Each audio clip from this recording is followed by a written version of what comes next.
What's going on, everyone? How's it going? It's Frank Rolis with Strength Equals.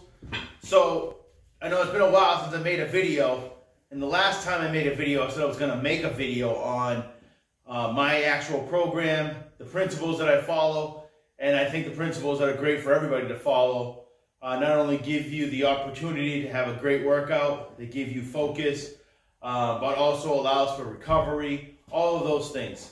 So, let's get into it. And let's talk about the program and why I do it. All right, so first I want to say the program that I follow, a lot of the principles behind it is based on high-intensity theories, high-intensity training theories. Mike Mentzer, Dorian Yates, Arthur Jones, going back even further. A lot of the principles that I follow are based on there. I don't follow their workout routines to a T. I do from time to time, I will sometimes focus more on a, let's say, Mike Mentzer heavy duty routine. But it's been a while since I've done that. I think about it here and there to go back to it. But anyways, the principles that I follow are there based on high intensity training, pushing a set to failure, minimal volume or the precise volume that you need to produce the stimulation for muscular growth and strength. And then allowing time in between those workouts, the rest time, so that I recover to come back and get stronger. I'm going to talk about it a little bit more in detail, but let's get into the current program that I'm following. If anybody's familiar with Mike Mentzer, high intensity training, you will see that I'm not exactly on that same exact premise, if you will, as far as the routine, but you'll see that there's similarity, and like I said, the principles are there. I also use, I also use principles by Brooks Cubic, you know, when it comes to the awkward lifting, just getting crazy and savagery, if you will, not always just the bodybuilding, you know, where you're doing a slow, controlled cadence. I think there's a time for that. And specifically, obviously, if you try to just build a muscular system, a more muscular body, you want to work on a specific group like a bodybuilding, then yeah, definitely slow and control, feel the muscle, you know, and that's for building muscle. Not to say that doing other things like heaving up a sandbag, you know, throwing around stones, those don't build muscle, of course, but those obviously are much more higher force, much more of an athletic movement, and much more overall body fatiguing, but it's not bringing in a specific muscle to failure. It's fun to do and I love it. Obviously there's a risk factor that bodybuilders like Mike Mentzer and Dorian Yates would tell you there's no need to do that. But their goals are just to build muscle. Mine is to build not only the muscle, but to have fun. There's also that explosiveness, real life kind of stuff I think about, you know, moving quick and or as quick as you can, moving in awkward positions, picking up in awkward positions. For me as a firefighter, that's stuff that I want to be able to do and not lose that ability. I have found that sometimes when you're always doing just slow and controlled movements for bodybuilding, you kind of lose that. That's just the way I feel. I'm not sure if that's true, but I feel it. So I like to combine the two. Again, I get the reasoning and the reasoning as to why slow and controlled for bodybuilding is definitely better. But anyways, okay, so here's my current program. So what I do is I have workout, we'll go workout one. Okay, workout one is I'm doing squats as my main lift. I have two main lifts, okay? My main lift, one of them, and then the other one is pull-ups that day. Pull-ups, let's put the slash there. Okay. So I'm going to get into detail with this. So I treat both of them, squats and pull-ups, as competition lift, if you will. I'm not competing. I'm not in any competition, but competition with myself. All right. I'm trying to do 1 rep maxes with them. You can actually turn this into, even if you want to do 5 rep maxes, and you'll see what I'm talking about. So for me, 1 rep maxes, I'm working up to. So my current 1 rep max for a squat is 510 pounds. I did it, okay? I was able to achieve that. So now what I'm trying to do is 520.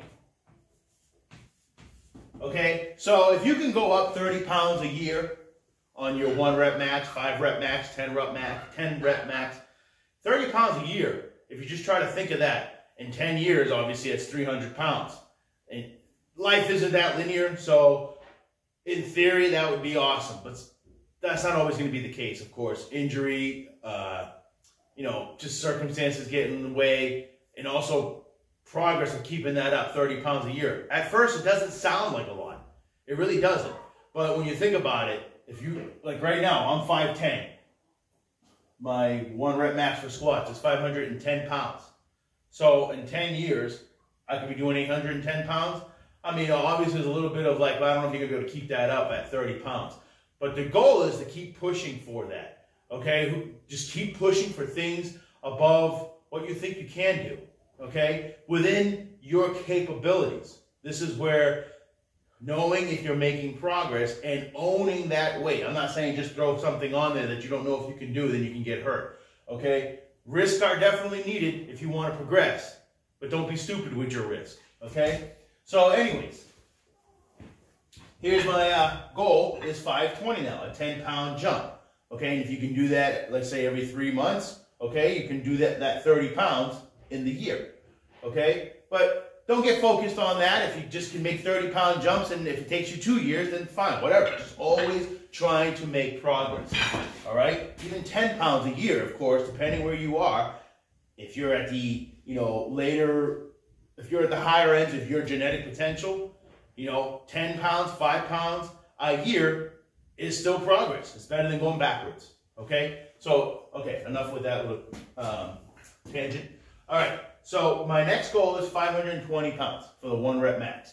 So what I do now, I got the 510. Now I'm starting the squat cycle all over again, okay? So I'm going to be working with 80% of 520. All right, so 80% of 520. Show if the battery's on.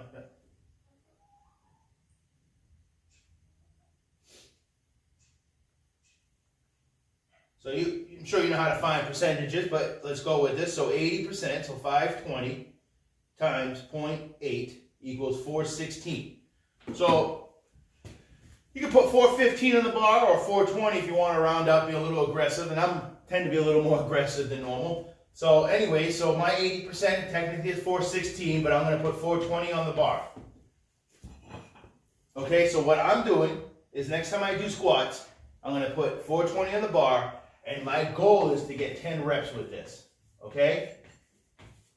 Now, 10 reps to failure. After I've warmed up, I'm ready to go, put the 420 on there, and I'm going to just do it as much as I can, and I'm just going to kill it, okay? In good form, and keeping the muscles tight, and I'm trying to get 10 reps, okay, to failure. But let's say let's say in this scenario, when I go to do it, I only get 6 reps, okay? I couldn't do a 7th rep if you had a gun to my head and threatened my life. Okay? Couldn't happen. I went to failure. 7 reps is all I got. So what I do is one of 3 things. Sometimes I just end it there and move on to my accessories, which I'll get into. Okay? Sometimes I'll also do some rest pods. Meaning, all right, you know what? I'll take a minute or so, 30 seconds to a minute, rest, bang out another. I'll try to get the other 4. They don't count as far as saying I got my 10 reps, because I don't move from the 80% cycle, like go to the next jump, which is 85. I don't move from this cycle until I can get to 10 reps straight or more, okay? But 10 reps at least straight in that 1 set to failure. But in this scenario, I only got 6 reps, okay? So now what I said, I may do one of 3 things. I may just call it there, all right, I only got 6 reps. Or I may do rest pause, okay? Where, like I just said, rest 30 seconds to a minute, try to bang on another one, okay, until I get those 4 more, okay?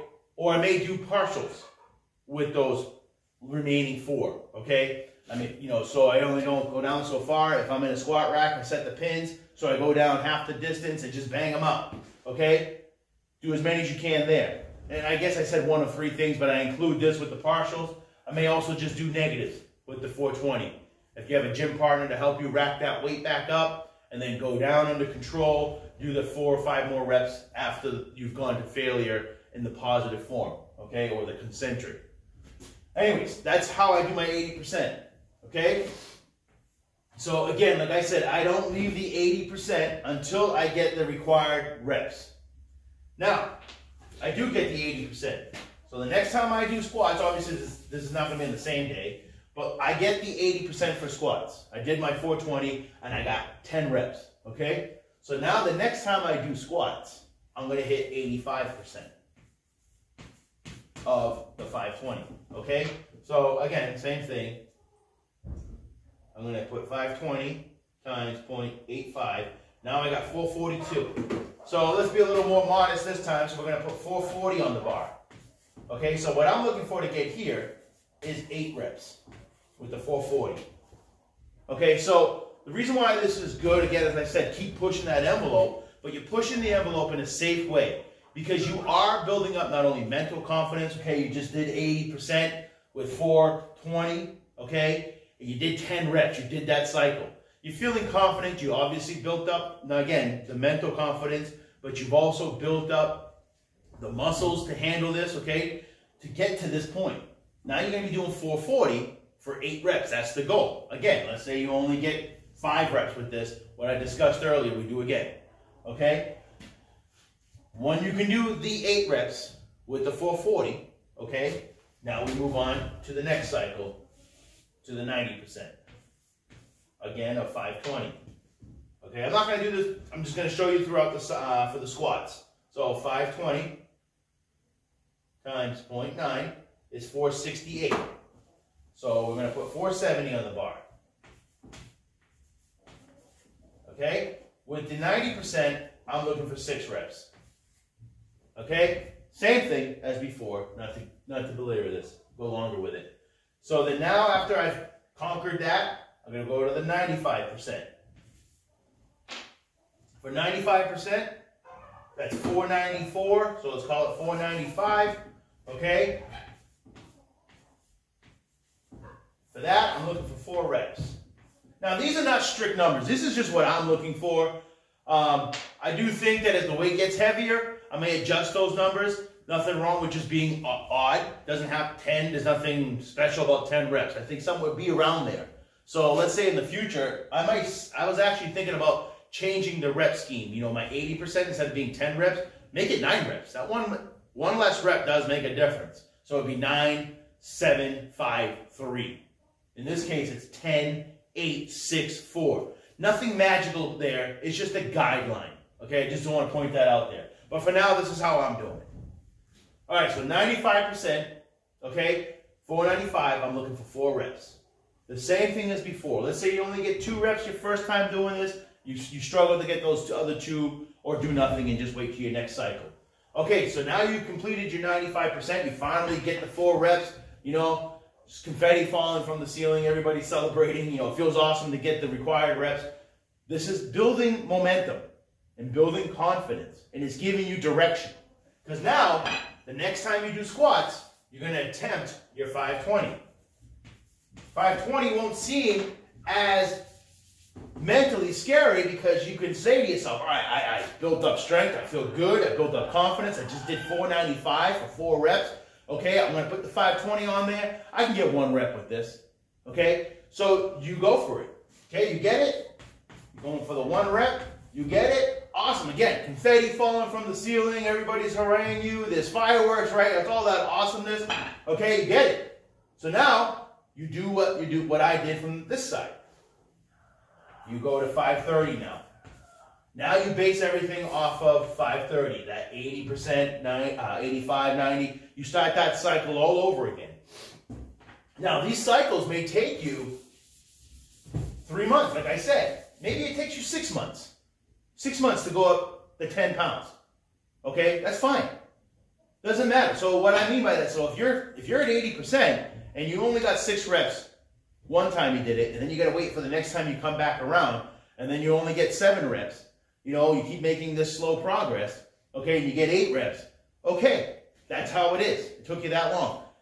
But I'm going to get into why your progress may be either coming to a halt or slowing down. There's obviously some factors there. Your recovery ability is one of them.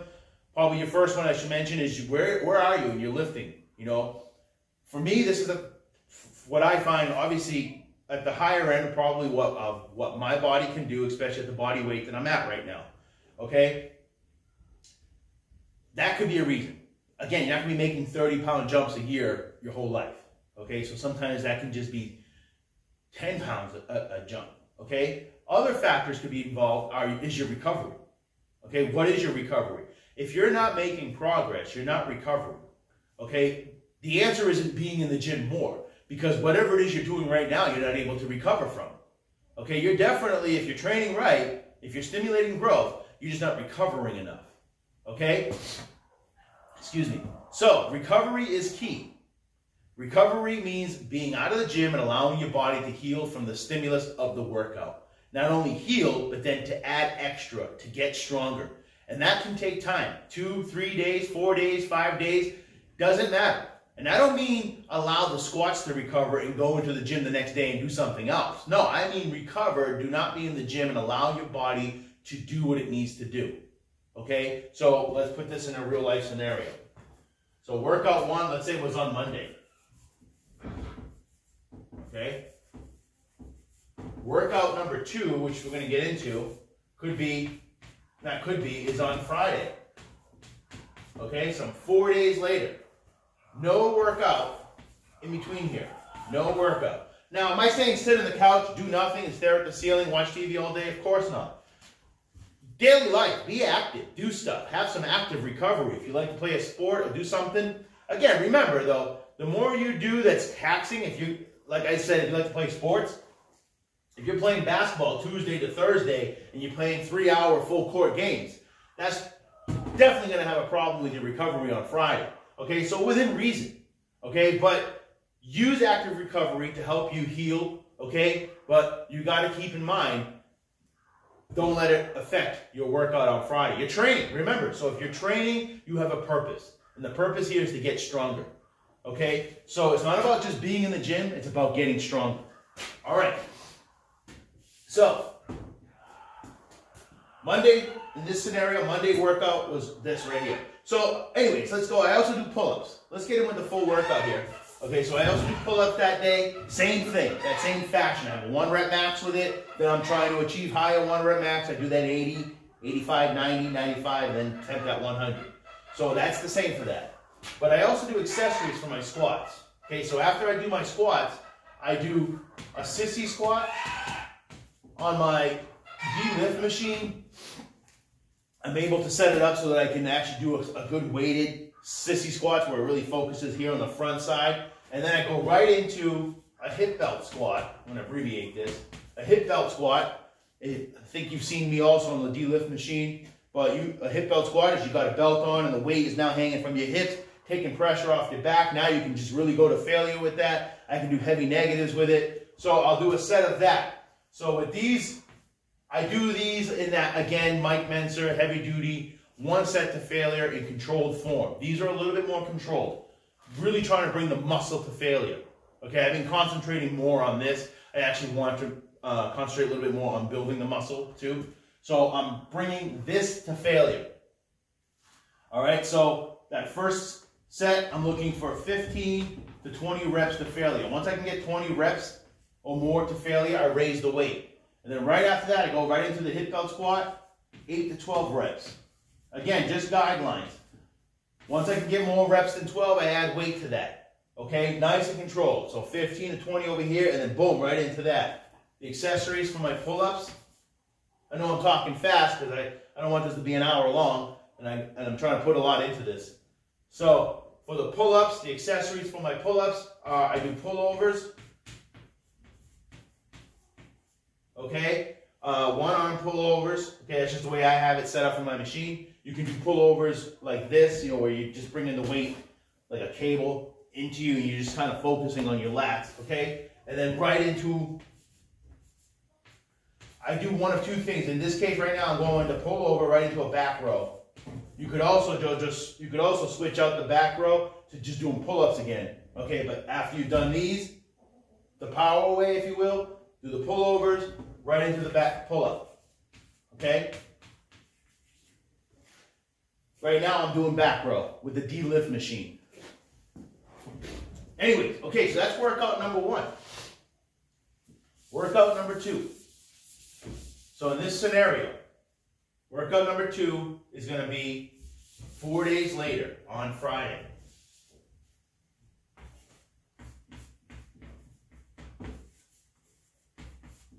Okay, so then now what I'm doing that day is my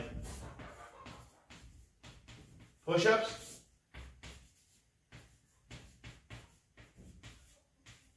and my back row, a power back row, okay? Okay, so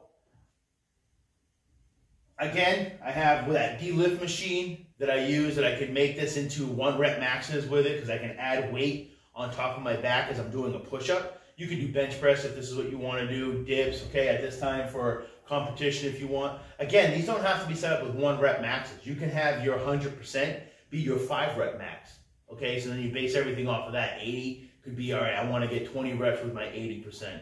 I want to get 15 reps with my 85. I want to get 10 reps with my 90, 5 reps with my 95, okay? And then, I'm actually did the calculation wrong here. Let's go 25.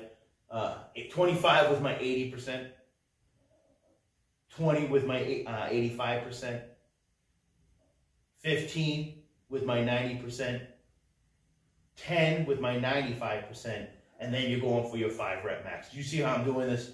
It's just if you don't want to do a 1 rep max, you just want to keep it for rep maxes. Anyways.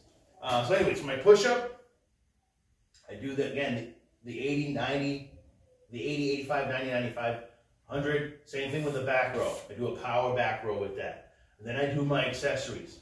My accessories for this is dips, okay? Supersetted with flies, okay? Same thing with the back row. Now I do a reverse fly, supersetted with the back row on the D-lift machine. Right now, just concentrating on the upper back. That's why I'm hitting that again twice. But that's a week later. 4 days later. So that's workout number 2. And then workout number 3, which is now the Tuesday, the following Tuesday. This is Monday, Friday.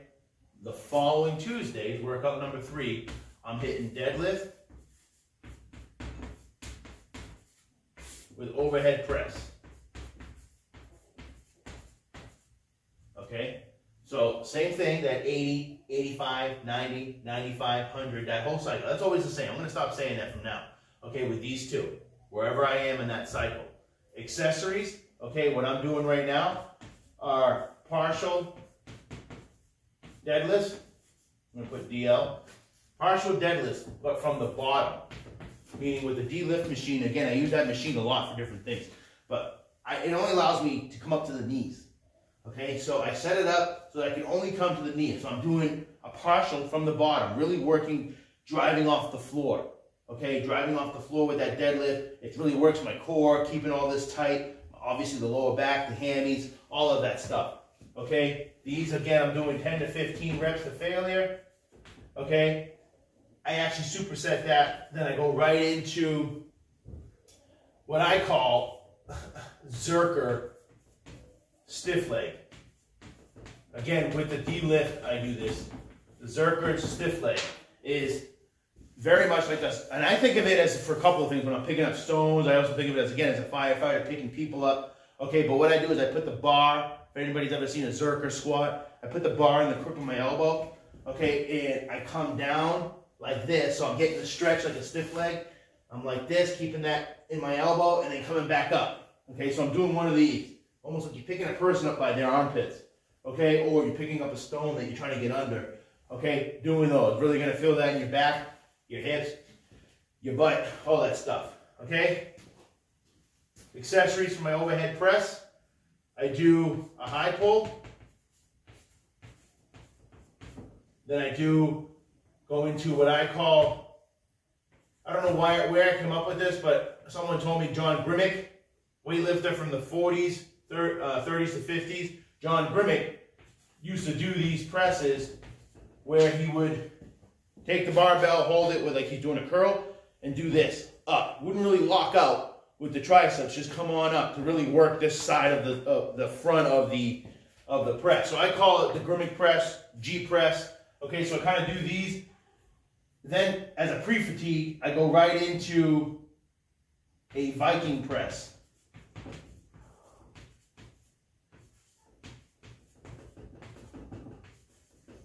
Okay, I go right into the Viking press, which I use on this machine. I don't know if you can see there, but that's weight coming this way. Do these, again, I do these controlled. With the overhead press, it's more like a push press, okay? But this is all done in that more controlled fashion, all right?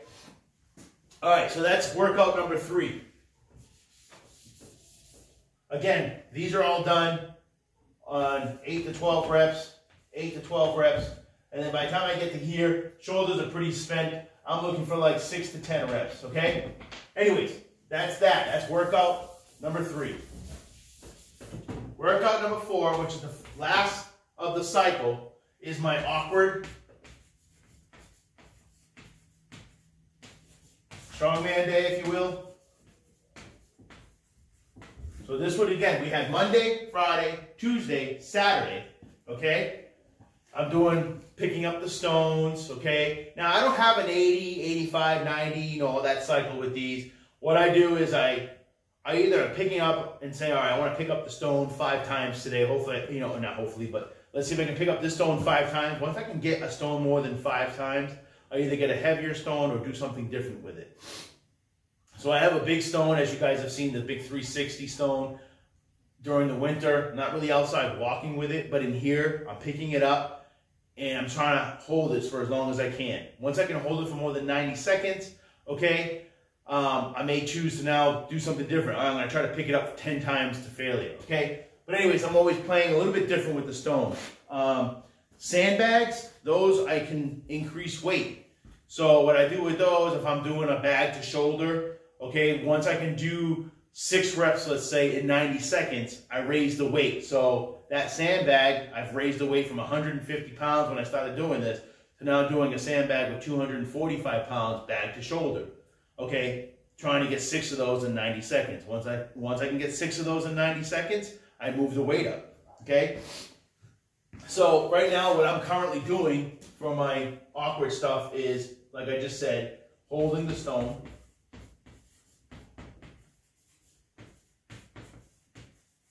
Okay, then after that, what I do is I have an overhead press with stone. Same thing, trying to do so many in 90 seconds. Okay, then I have a rope climb. This one, I keep adding weight to my body weight, okay, and trying to get up and down this rope 5 times in the 90-second drill, okay? Again, this is different ideas for you guys to do on your awkward lifting day. I do the rope climb, and then I do a bag to shoulder. Okay? What I've been throwing in lately is then again, can't really walk with them right now, farmer's hold. So I load the weight up on those handles that I have as much as I can, looking for 90 seconds to hold as much weight as I can. Okay? So that's the cycle. After that cycle is done, I start the cycle all over again. So this was Saturday. I go to Wednesday now, start workout number 1 all over again, and work wherever I am on the cycle, okay? So that's what I've been doing for the most part. But I do want to throw this out there, and I was afraid to talk about this. It's probably going to add some confusion. So if you have any questions, obviously leave them in the comments. In fact, if you have any comments about this workout, things that I can improve, things that I'm doing wrong, or ideas that you have, please feel free to put them in there. Okay, these are all stuff that's been working for me, but I'm all for learning more too. So, what I've been doing, I'm not afraid of testing the limits of rest. Okay, I have found that I was getting tweaks. I was not really feeling the workout, like the oomph, like running through a wall kind of energy. I was just kind of taking I don't know. So I took a break, like 2 weeks off, and I'm feeling way better, and I'm adjusting my frequency of how much I'm going to push myself. Okay, so what I've been doing is I have workout 1, again in this hypothetical scenario, on Monday. So workout number 2 was on Friday.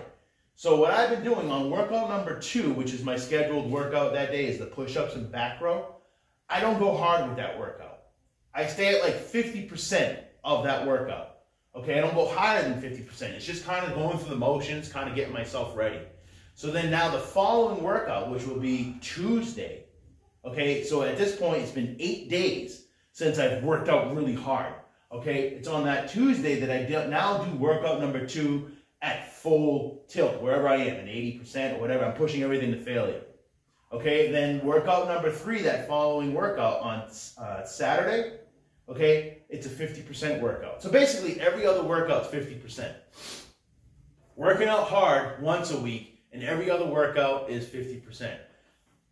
I'm just testing out that frequency for recovery. It's feeling good. Again, if you're not getting stronger, you're not recovering, and if you're not recovering, what's the point? Okay, being in the gym more often is not the reason why I'm working out. As much as I love it, but I also want to get stronger. Okay, and obviously getting stronger, you're going to get bigger. Okay, if you're eating and doing all the things that you need to do. Okay, some people just get bigger easier than others. Some people can continue to get stronger without adding too much visible muscle. So that's a whole other topic. Okay, but we'll just talk about that for a second. But anyways, excuse me. Remember, recovery is important. And you can only make your recovery so good, optimal. Okay, you can't make it better, but you can make your recovery optimal. Okay, which is by better sleep, better nutrition, and better lifestyle. If you're not eating well and you're out late or not sleeping well, and I don't know, you got bad relationships with people and you're always stressed out, you're not going to make good recovery, you're not going to make good progress. Okay, so get those 3 things in check and you'll make better recovery and better progress. Okay, but your recovery is what it is. If it takes you 4 days to recover and that's optimal, that you're doing everything right, then that's how long it takes you. If it takes another guy 2 days, that's his genetics. Work with what God gave you and you will see progress. Okay, so I'm sure you probably have lots of questions, comments. Please leave them. I look forward to reading them, and if I can answer them, I definitely will. All right, as always, thanks for watching, and stay strong, not only physically, but mentally.